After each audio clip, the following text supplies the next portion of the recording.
Hi, this is Tim again. Hey, I hope you are enjoying these videos. Just finished work, had a productive day. I have some great news today.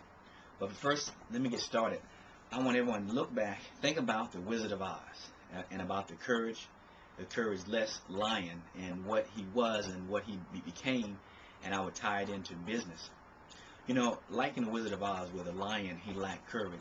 Oftentimes, we in business, we also lack courage. But what we must remember, and I had to remember, is that courage is not the absence of fear. You know, active courage perpetuates more courage, you know. And so we as leaders, we must be able to master those feelings of inadequacies or lack of courage and still push through. You know, people are inspired by leaders who are realistic about the obstacles, but challenge them anyway. And we as leaders, we must find those obstacles. And if we do find those obstacles, because we're going to have them in business, we must challenge them anyway. Because in the end, there got to be some courage in your life, whether it's business or everyday struggles, if you want to push through, because that's what life is all about. You know, when you're on your short-term obstacles, remember your long-term goals create more courage. Stop leaning on the shovel and wishing for a hole. You know what I mean? That's an old Southern term, but you know, oftentimes people are always leaning around, standing around, wishing for something to happen, but they don't want to take any action. They lack the courage. When I was at the zoo, I noticed that unless the turtle sticks his head out of the shell, he's not going to go anywhere. The same with people. Unless you stick your neck out, you're not going to go anywhere. Just like the turtle won't go anywhere.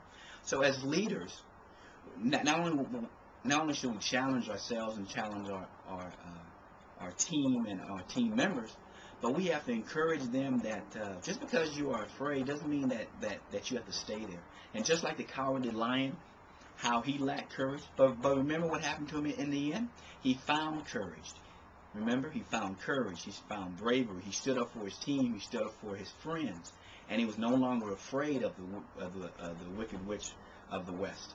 And he made an impact in the lives of his friends. And that's what we as leaders, we must do.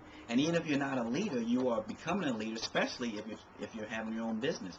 Whether you think you're a leader or not, you are a leader, especially if you listen to this video, because you want to change your life. And remember, just because you are afraid doesn't mean you have to stay there. And everybody lacks courage in everything or something that they do. But remember, courage is not the absence of fear. What you must do is push through those fears, and you will come out ahead. And just like playing football or baseball or basketball or anything that you do that is new, you're going to be apprehensive, you're not going to understand, and you're going to be a little bit fearful. But leaders push through those fears, or as I said before, those obstacles, and keep going. You are a leader. Again, this is Tim. Hope these videos help.